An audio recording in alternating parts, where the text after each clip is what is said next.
Hear that? Believe it or not, summer is just around the corner.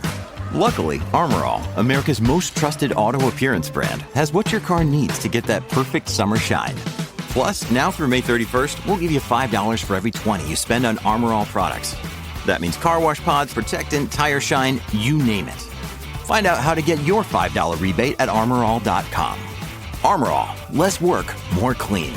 Terms apply. Hey everybody, welcome to the Single Tracks Podcast. My name is Jeff, and today Gerow and Matt and I are going to be talking about some of the mountain bikes that we're reviewing this summer and some of the ones that we have coming up. So let's start with some of the long-term tests that we've wrapped up recently. Matt, one of the ones, I think it's probably the most recent that we've published, was the Salsa Spearfish, which it's a cross-country bike, but leaning a little bit toward the trail end of the spectrum. Tell us what you thought about that bike. Yeah, it is. I mean, if you were to place into a category, yeah, it'd be cross-country, because it's like 100 millimeters rear and 120 millimeter fork. But it's probably like a cross-country bike for people who really don't care that much about being serious about cross-country. Because, yeah, I mean, it's a Salsa, and they're not like, they're not a big competitive company or anything like that, and always a lean more towards the adventurous side of riding. And I had a blast with it. It was probably one of my favorite review bikes I've had in a long time, just because it's so much fun to ride. Yeah. What makes it sort of different from other bikes, or like what are some of the standout features? I'd say it was just a lot of fun. Like when I think this is just how bikes have changed over the past few years, but I don't know, when I was getting into mountain biking, like the last thing you would have seen me on is a 100 millimeter 29er. I'd be like, those things are freaking dorky. I'm not touching them. Like, they don't look fun at all. They look like bikes for, people who want to wear spandex all the time and like just crush their climbing times. And like, to me, the Salsa kind of opened up this other side of short travel 29ers, to where it's like, it's a bike that's really, really fun to climb on. The suspension is great on it. Like, it's got good anti-squat, really, really firm suspension, very capable at climbing. And then they've relaxed the geometry enough and kind of redesigned the suspension so much that when you point it downhill, mostly on flow trails, like, it's not something I'd really want to rip a lot of rocky trails on, but if you take it on flow trails, it's just an absolute blast. Like, it's fun to jump on. It corners like incredibly. Yeah, it makes you feel like a hero when you're cornering on it. And it's just, really poppy and playful, fun to whip up in the air. And just it changed what short travel 29ers kind of mean for me. Yeah. Yeah, I think that's a big piece of it too. So you've got a pretty big open area in the front triangle, so you can fit like 2-size water bottles, and then you've got mounts. I think there's a mount on the down tube also underneath, and then a mount on the top tube. So like in typical Salsa fashion, you can just strap up or mount anything on the bike and sort of go anywhere with it. Not really something I got to dive into, but it's definitely there. Yeah, it is a lot of fun. Yeah, like I said, not something I would want to like throw into, because I rode it a couple of times at Apex, kind of my backyard trail, and that's really square edge, rocky. And they've got a 32 millimeter stanchion RockShox Sid on the front. So yeah, it's not like the stiffest thing for like charging through rock gardens or anything like that. Like, it'll do it. It's just not going to be the most fun. But everywhere else, like flow trails and jump trails, and yeah, it's just an absolute ripper. Yeah, so the Spearfish sounds like a really cool bike and kind of blurs that line. I mean, yeah, like you said, it's definitely not a race bike, but it's not to the level of like what people consider to be a trail bike these days. So speaking of trail bikes though, I recently got a chance to ride the Yeti SB 130. Spent a couple of days riding it in Bellingham, Washington, which is a really awesome destination, by the way. If you haven't visited that area or even heard about it, it's really awesome. And I'm working on a story about the trails there that should be out soon. But the trails there are just really different from what I'm used to riding. A lot of like steeper stuff. It's all really well built so that you can, even if you've never ridden a trail there before, like chances are the berms and the jumps and everything is going to be set up to just like flow really well. And so it was just an awesome place to test a bike like the SB 130. If you're not familiar with the bike, it's a 29er, and it's got 130 millimeters of travel in the rear and 150 up front, which I guess, Matt, the Salsa you tested, has got the same sort of differential between front and rear travel, which I think maybe we're starting to see more of that, but it tends to work out pretty well to have your suspension, I don't want to say mismatched, but yeah, just not the same suspension in the front and the rear. It tends to work really well. So this bike, it's got a really slack head tube angle.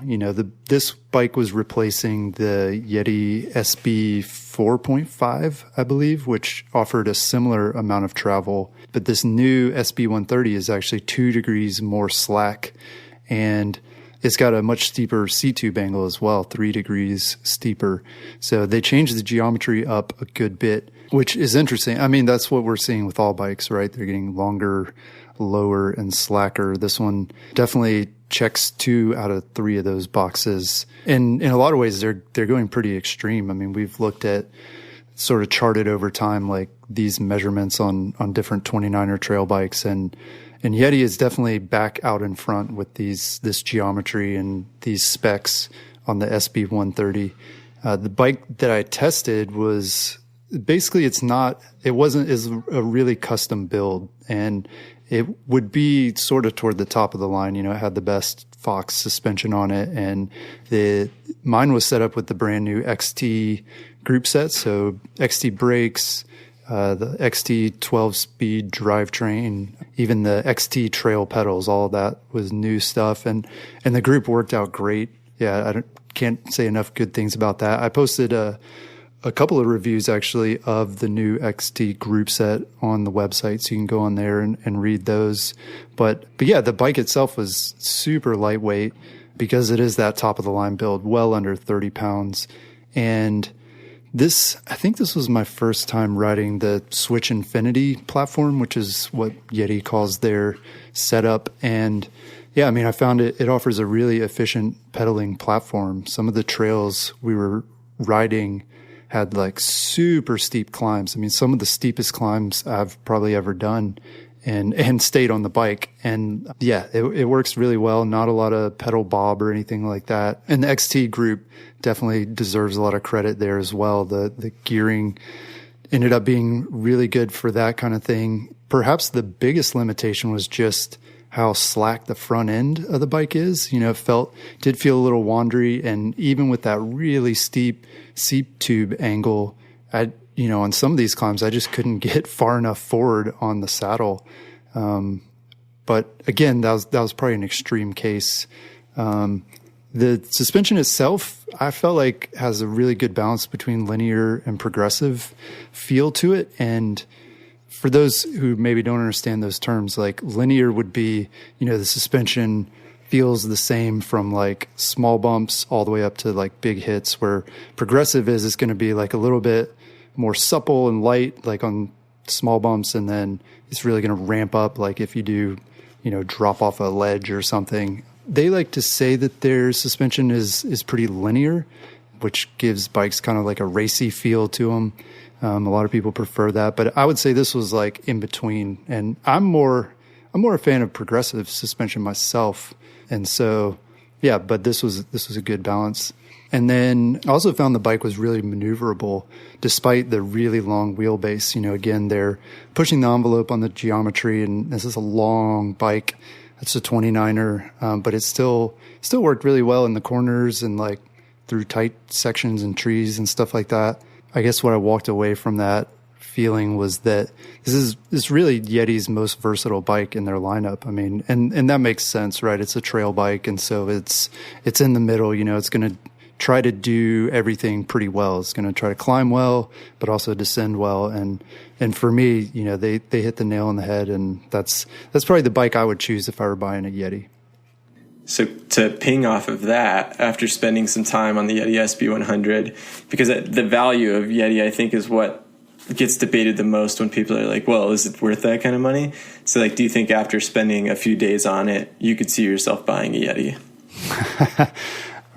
Good question. I mean, yeah, if I could afford a Yeti, I guess, right? Like, I mean, yeah, is it worth the premium over another bike that has similar specs?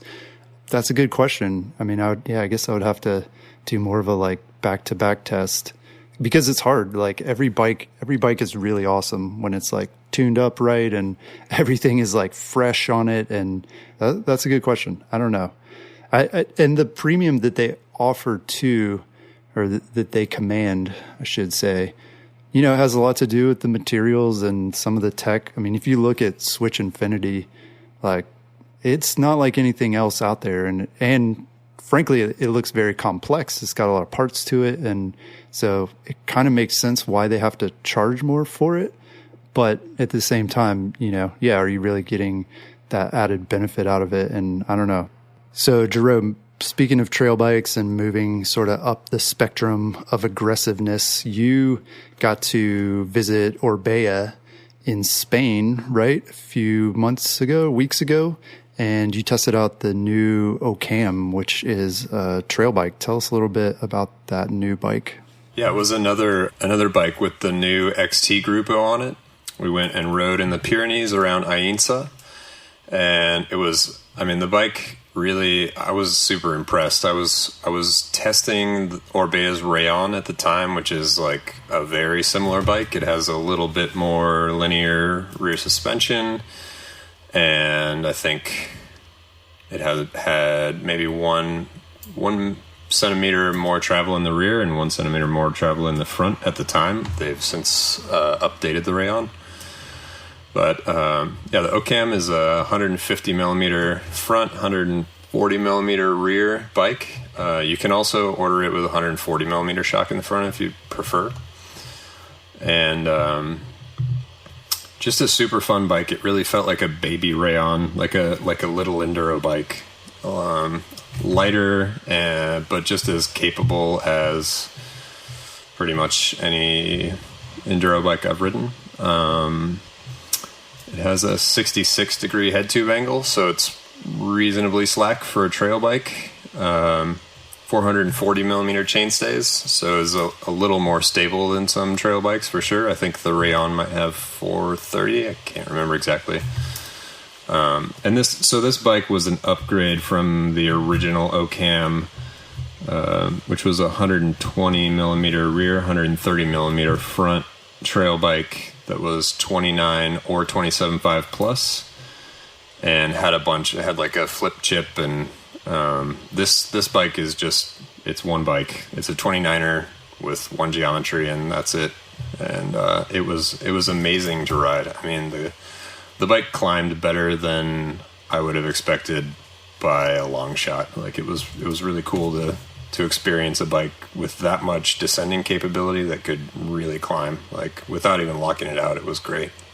Well, I mean, you like to ride pretty aggressively, so could you see yourself, you know, if you had to choose between the Ocam or the Rayon, like which one would you ride the most personally? Oof, that's tough. I think if I was gonna buy one, just because only because we have some pretty like big gnarly trails here, I'd go with the Rayon. Yeah, it's tough. Maybe if I could have both. The 140 version of the Ocam is probably a pretty sweet setup. That one you can get with the Fox 34, so it's going to be a little lighter. But the bike I rode had the 150 mil 36 on it, and it just felt great. I mean, yeah, it was a really nice bike. It's pretty progressive. I think they said it could fit a coil. It's one of the few bikes I wouldn't put a coil on. It just didn't need it. It felt perfect the way it was, and I would keep that bike light. It's kind of the point of it, is to be like a nice, light, fast trail bike. Yeah, it sounds like a cool one and a really interesting update. Glad you were able to get on that early and check it out. Yeah, it was a lot of fun. Kind of cool that it's just, yeah, it's the one wheel size, one geometry option. Like, it's kind of like refreshing to get that simplicity out of it. You're not like, okay, well, do I go with the 27.5 plus or 29, or which geometry mode am I going to put it in? And for sure. Yeah, I kind of like the engineers at the bike company to do that work and just let me ride the bike. I don't really want to make those decisions. Yeah, I have the same thought that that there's got to be an optimal configuration. And yeah, I don't want to have to figure out what that is. I want somebody else to do the math. Yeah, exactly. So Matt, one other bike that you got to ride recently is the Viathon M1. And this is a pretty racy bike. It's a hardtail carbon bike, and it's notably the one from this new brand that Walmart is starting. So people are dying to know, I'm sure, what this bike is all about. So what'd you learn from your test ride on the Viathon? Yeah, it's I mean, people definitely want to know about it. I think everybody does, because it was, I mean, last year a few different mountain bike brands started up, like Esker, I guess Revel was this year, and Viathon was this year also, right around Sea Otter, because that's when you looked at it. And so, yeah, people are kind of curious, like, hey, like, what does this mean? What is Viathon? What are they about? And so when I went out to Outer Bike, we had a group ride set up with Viathon, and I was definitely interested in finding out a little bit more about what it meant. And so, yeah, like initially I'm just like, you know, we're at the booth and kind of glazing over the bike and trying to figure it out with my eyes at least, and, you know, making sure it's still got all the checks in the boxes. And it does. Like, it's, you know, it's got a dropper post, has internal routing, SRAM Eagle drivetrains. Like, it's super light. I think like 23 pounds or something was the one I rode. So it's just 23 pounds with a dropper post? Yeah, it's stupid light. That's impressive. Yeah. And so, like, I hadn't ridden a hardtail in years, like a long time. So I was kind of excited just to get out and, you know, pedal around a hardtail a little bit. And so we went over to, I think it was the Adams Gulch trails, mostly kind of like buff, flowy trails right outside of the Outer Bike venue in Sun Valley. And so I had forgot pretty much all the geometry measurements on it since I read the releases back in April. So it was just sort of going into it with an open mind. And, you know, initially, like, climbing up, like, it feels great. Like, it pedals like a hardtail. You're very centered. You're very forward, because it's a 70 millimeter stem. So it puts a lot of the weight on the front end. And, you know, it's definitely the geometry that you would want for long, sustained, even really steep climbs, because your tire's just going to stick to the ground. You've got that efficiency. Like, it's like you're getting that road bike efficiency in a mountain bike. And so, you know, great climber, super responsive. It's got that slow speed handling to where you can steer out of like objects ways really, really quickly. Mm-hmm. And then we started descending, and yeah, it's like, it's still got that very XC oriented geometry. And so it was really hard for me to get comfortable on it. And I hate to use the word twitchy, because I think that's like a very negative description in like bike handling, or it's usually associated with being pretty negative. So I don't know, I guess I would just call it a little too responsive. Yeah, that's a good way to put it. I was actually thinking the same word, responsive versus twitchy, because yeah, it's your body that's providing the input. So if you're twitchy, the bike's going to twitch. Exactly. And like most of the new school progressive geometry bikes that we're riding these days, you're going into corners. At least me, like, I'm throwing my outside foot down and kind of steering the bike through corners with my hips.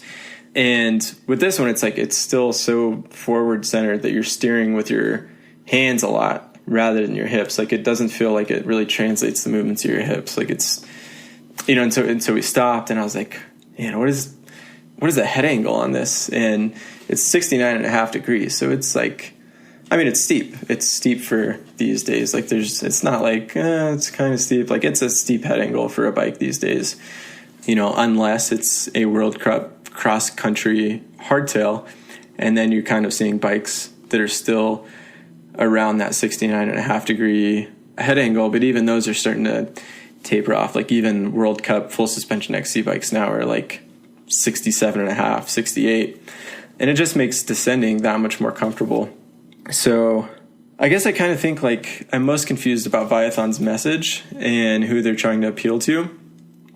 And like you spotted the same thing when you took a look at it at Sea Otter, Jeff, because it's, you know, the brand is trying to appeal to a wider base and make carbon hardtails affordable for everyone. And they do that. Like, they do a reasonably good job with, like, you get a SRAM GX Eagle Spec carbon hardtail for $3,000.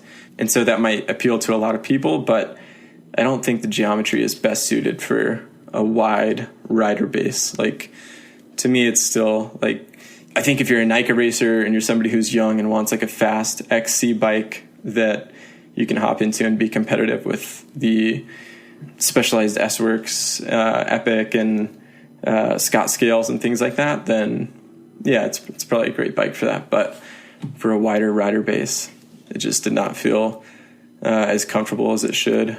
Yeah. How did it feel like going through bumpy stuff? I don't know what the trail was like where you were, but did you feel a lot of feedback from the rear end on it? Yeah, definitely. Still a lot of feedback. And the tires are pretty solid. I think they're 2.4 Continentals.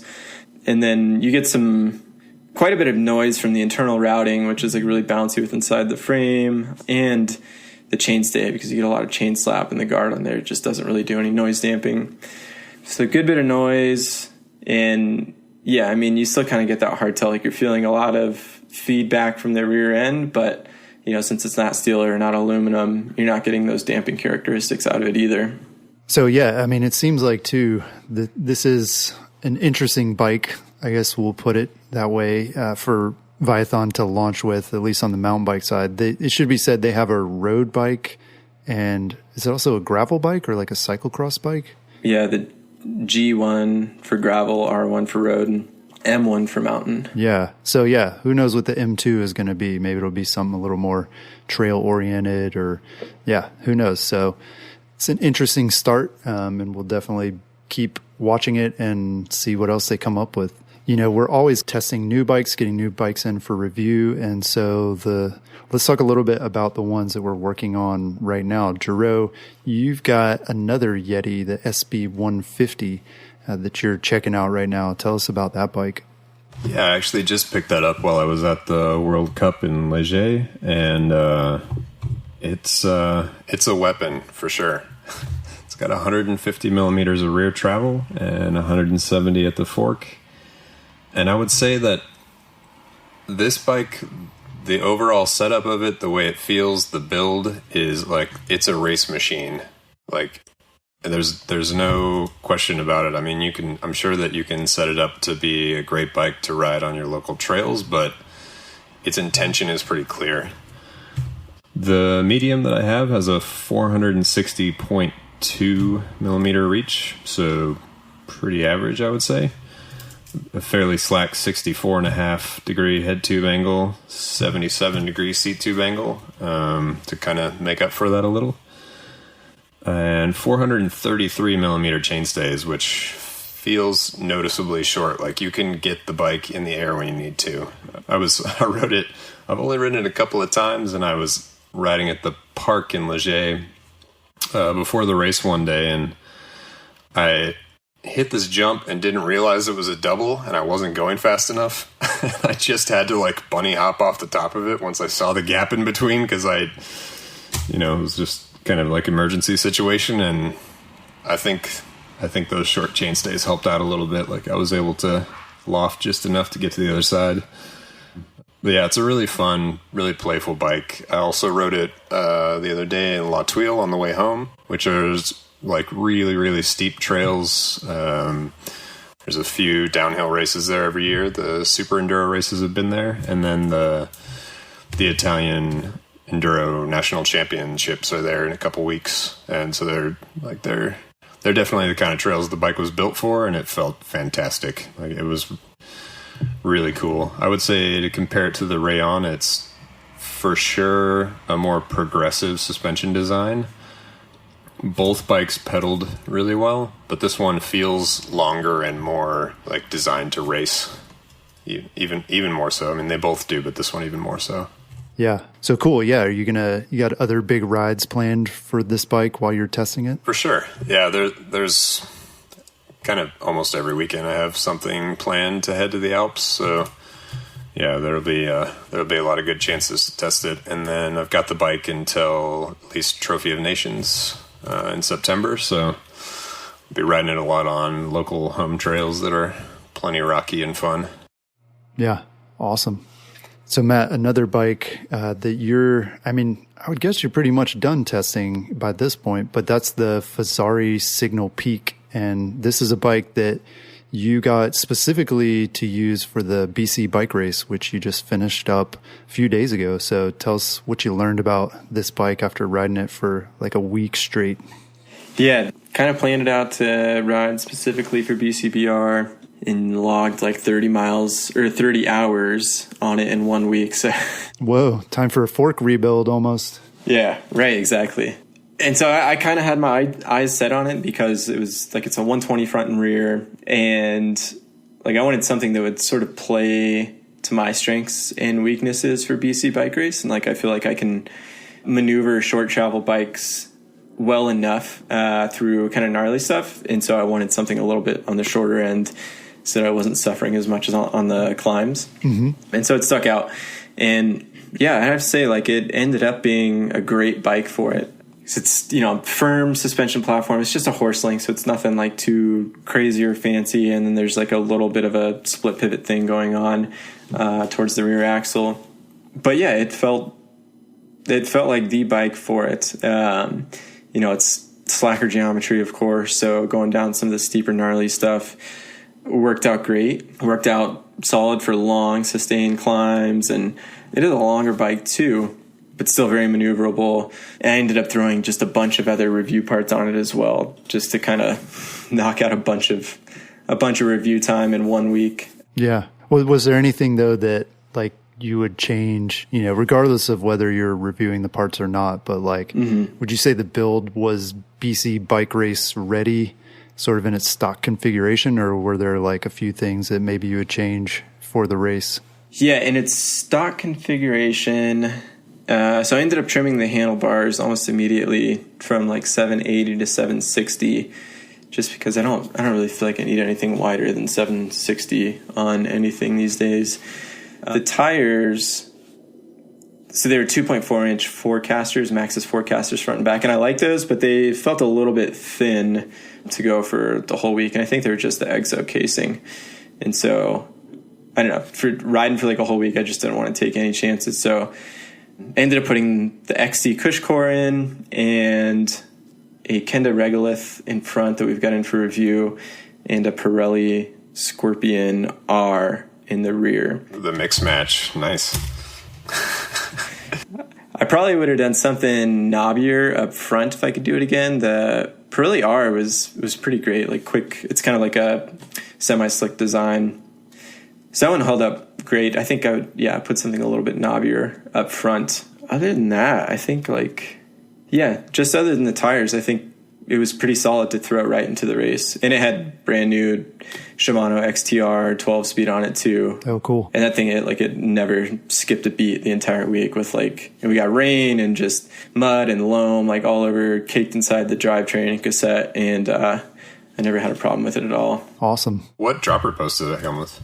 Oh, it's the Gucci Fox Kashima transfer. So honestly, I was super skeptical about it because I was like, okay, now it's Kashima. I seriously doubt it makes a difference, but it is way smoother. Yeah. Sweet. And yeah, Fezzari is a direct-to-consumer brand. And so, yeah, I mean, you're typically going to expect to get a little bit more for your money. Are the build options pretty affordable? They do, yeah. It's when you look at the one I've got in for review, it's hard to tell because it's still going to be a probably $7,000 bike that's full carbon wheels, Fox Kashima, Shimano XTR.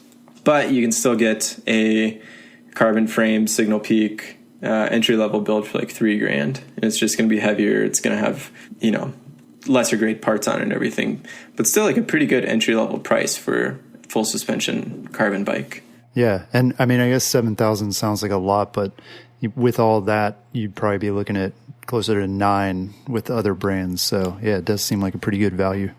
Yeah, it's definitely there. It's not screaming at you or anything like that, but I do think you save a little bit of money compared to other brands. And so far, it's been a super premium quality bike. Yeah, cool. What would you say would be a good use for it outside of BC bike race? I mean, is this a pretty good trail bike? Would it work well on your local trails, or what do you see as the good spot for that bike. Yeah, I definitely think like a great local trail bike. Like for myself, I don't find that I need much more than 120 on most of my trails, and it's something you can climb and have fun on, and it's definitely capable enough for most stuff that you ride. Like it's not something I would want to take to the bike park a lot or anything like that, but if you're looking at this category anyway, then it's probably not your ballpark. But yeah, it's plenty capable, and I think like that one trail bike that can kind of cover most everything for a lot of people. Yeah, cool.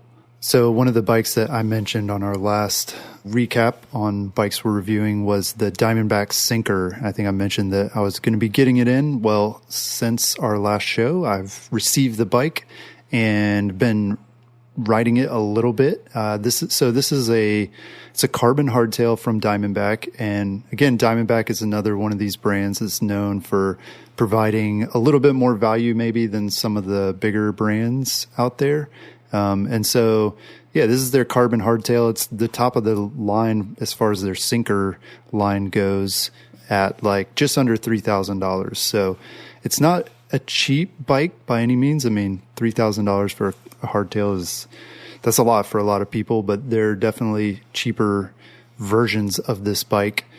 And so despite it being carbon and, again, not being cheap by any means for a hardtail, the bike ended up feeling a little bit heavier than I would have thought. I weighed it when it came in without pedals, and it was over 30 pounds, which was pretty surprising, kind of a bummer, honestly. I mean, I guess I'm a weight weenie.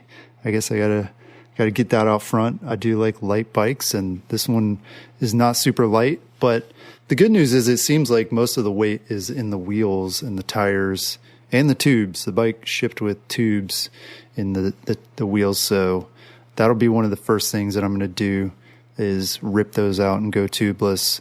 But it is a 27.5 plus bike, which was a little surprising to me. I guess I assumed it would be a 29er, and it looks like you could fit 29er wheels on it, so I'm definitely going to give that a try at some point.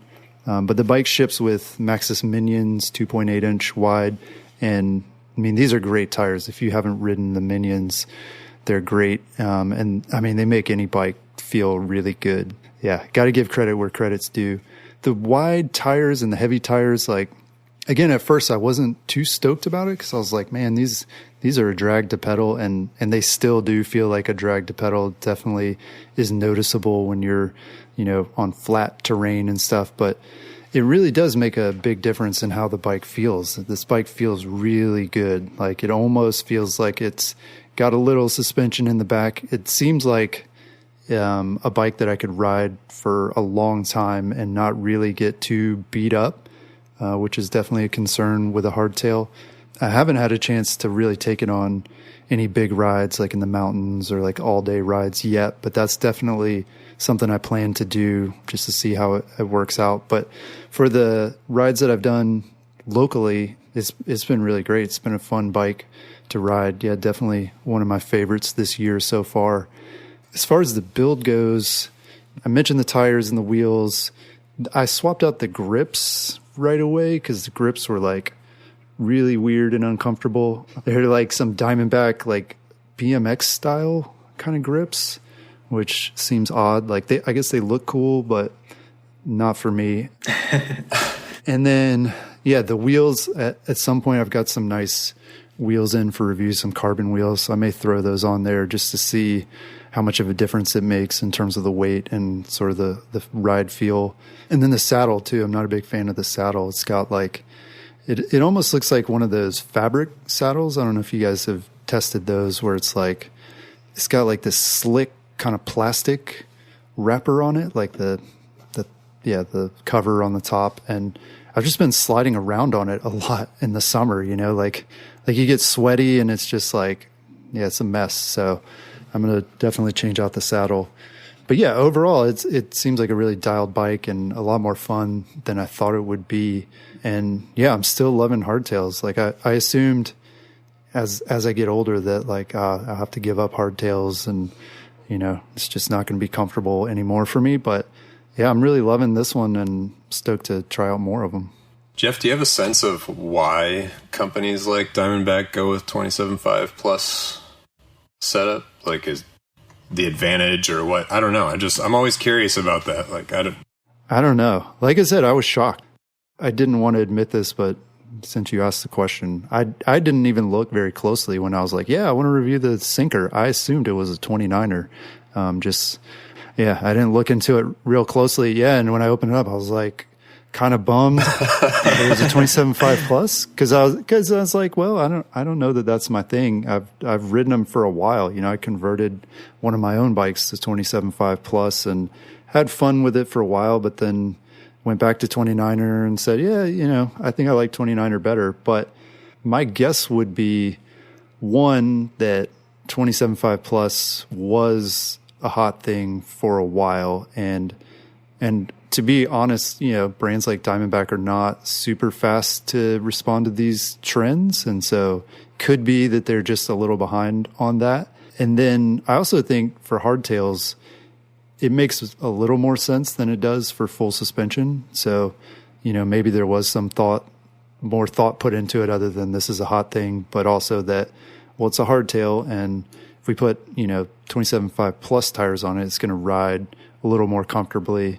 To be clear, it's not suspension. A lot of people, you know, conflate the two and say, well, you know, I'll just put fatter tires on my bike and make up for the lack of suspension. You know, tires don't have the same characteristics, right? It's more bouncy. You can't tune the rebound. Yeah.